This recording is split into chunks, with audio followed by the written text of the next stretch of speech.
back. Now, from 1974 to July 2021, statistics shows that over 461 buildings have collapsed in Nigeria, with over 1,090 deaths recorded and many injured. A closer look at the amount of building collapse in the last 10 years shows that Lagos has the highest figure, with 17 cases, accounting for about 39.53% of the total number of collapsed buildings. And according to the figures, 59% of the collapsed buildings in Lagos State in 2019 were existing structures, while 41% were under construction. 7 of the cases were full collapse and 10 were partial. Now, let's explore the role of the insurance sector. Joining me in the conversation is Omolola Adefuye. She is a graduate of mass communication from Taiso Solarin University. She practiced a few years in both print and broadcast media and then moved into the insurance sector. She has carved a niche for herself in the life and general insurance sector, having helped many people and organizations cover their risks. Omolola is an author and the CEO ON World. She joins me live in the studio this morning. A very big thank you to you for joining me on Business Breakfast this morning. Thank you for having me. Now, looking at the insurance sector, in 2020 alone, the insurance companies associated with building collapse across Lagos State, about 13 of them paid out a cumulative gross premium of about 173.1 billion naira for the building collapse alone. And according to some experts, it might impact negatively on the returns of these companies. What role do you think the insurance company can play to reduce this colossal loss? Now, when we talk about building collapse, it doesn't even start with the insurance firm.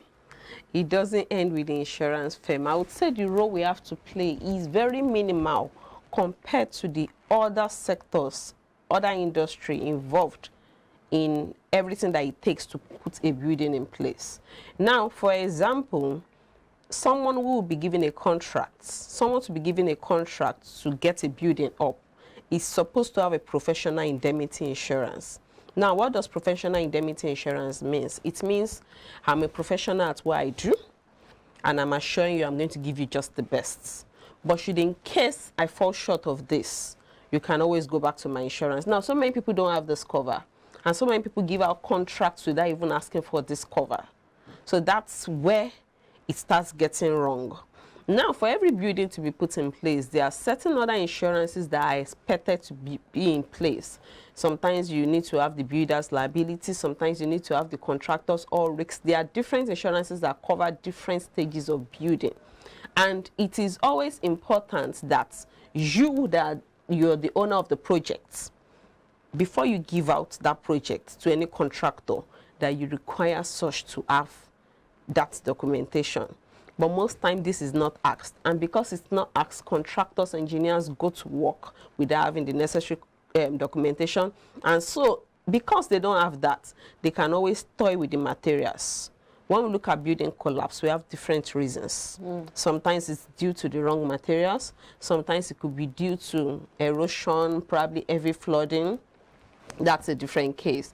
But if you look at the number of cases we have, I dare say that the highest is always caused by the use of wrong materials for construction. And these are the things that could be mitigated if you're using a professional who already has the backing of an insurance guaranteeing that this person has been in this field for years. We can guarantee that this person will do the right thing. Now, looking at the collapses or the building collapse that we've been seeing in recent times, especially the most recent one at Ikoyi, it was said that that building was not insured. What do you think could have been responsible for that? 21-story building, no insurance. Yes. I mentioned there are different insurance for buildings. Now, after you have completed your building, is when you put insurance on it as the owner of the building. The initial ones I mentioned are supposed to be in place by the person constructing the building, the engineers, the contractors. Now, that's even before the building is erected. Yes. Immediately you're given a contract job. In fact, before you start building at all, there's an insurance the person who is to oversee the building is supposed to have.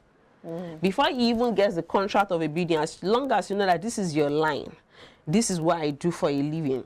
You're supposed to have that professional indemnity. So it's not even something you go for when you are given the contract.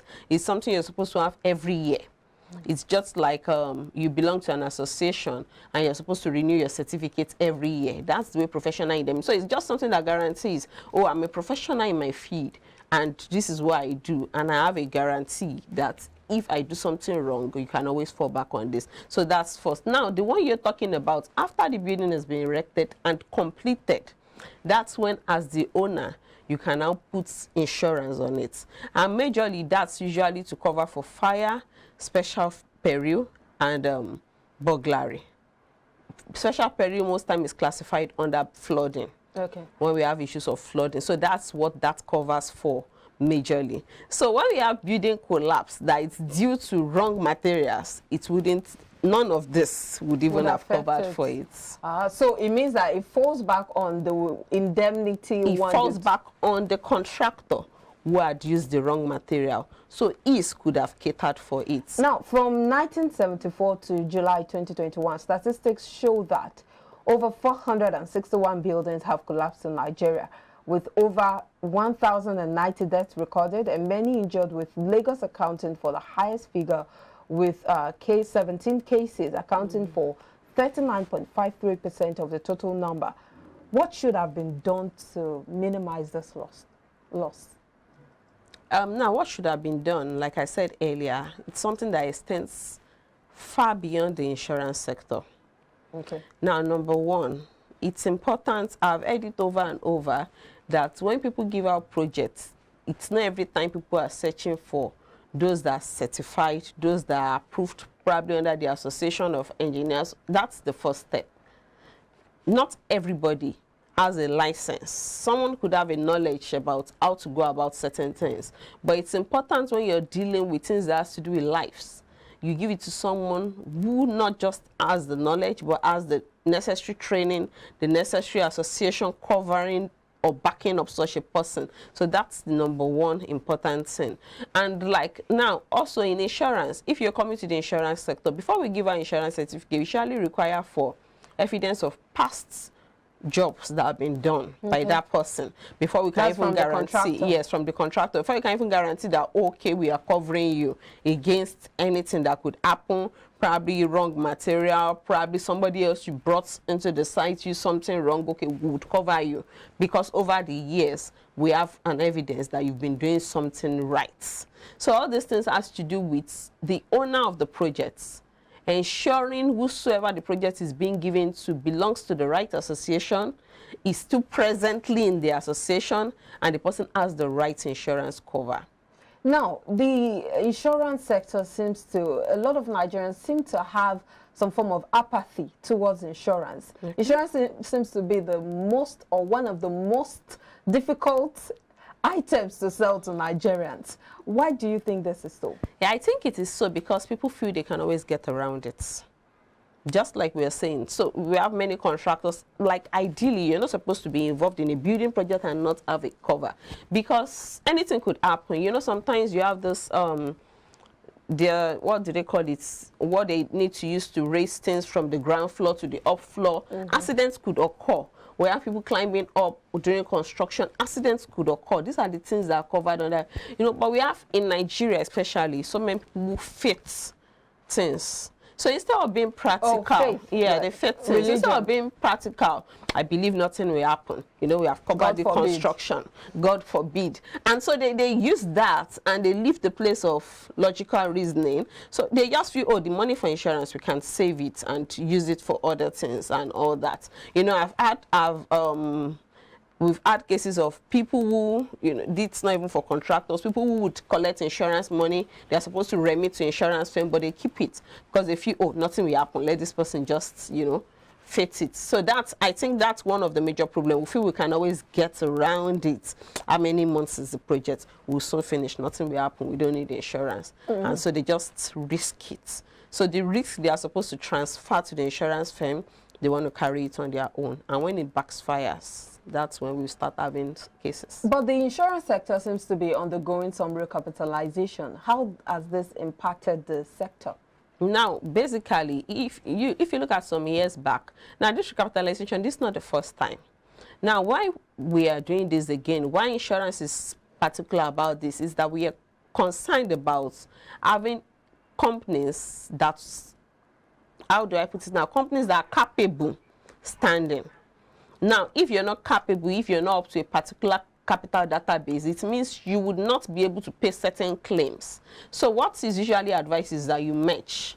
So that if you have about 4 coming together, your database is stronger. When there are claims, it will be paid out easily. So you don't have problem with, oh, we don't have enough money. And that's why we're having that. That's why we've had it in the past, and that's why we're having it, just to ensure that we don't have any insurance firm standing that is not capable of handling claims for whatever business has been taken in. So it's positive. It's a positive thing. It's a positive Now, the thing. annual contribution to the GDP by finance and insurance sector, that's consisting of financial institutions and insurance, stands at 3.36%, according to the Nigerian Gross Domestic Product report published by the National Bureau of Statistics, NBS.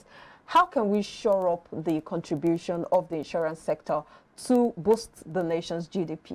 Well, it will be impossible to do that if we don't have more businesses coming in. So that's where it starts from. Now, the government, to a large extent, I would say, have tried, because like almost every day, you see news here and there, oh, government is partnering with this to take insurance to the grassroots, government is partnering with this to take insurance to the grassroots, and they've even made some policy compulsory. So I want to say they've tried. I think another aspect we need to work on is, you know, making rules, making laws is different from enforcing it, and ensuring the penalty attached to it are followed up and are carried out. You know, okay, so if we look at going away from the construction and engineers, if you look at the rules of the third-party insurance, for example, you know, just in recent years, the fine for 20,000 have been attached for people who don't have it.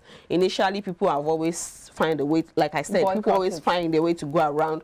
But since these have been paid consistently by people, the fine, you see so many people, they don't want to boycott that again. Just because of, you know, you pay the 20,000, you still have to pay your 5,000. So I think this should be applied and enforced across all sectors. So when we have more people who are doing the right thing, then there'll be more money to contribute. That's a fine place to leave it. Thank you so much for your time on Business Breakfast on Molola. Thank you for having me.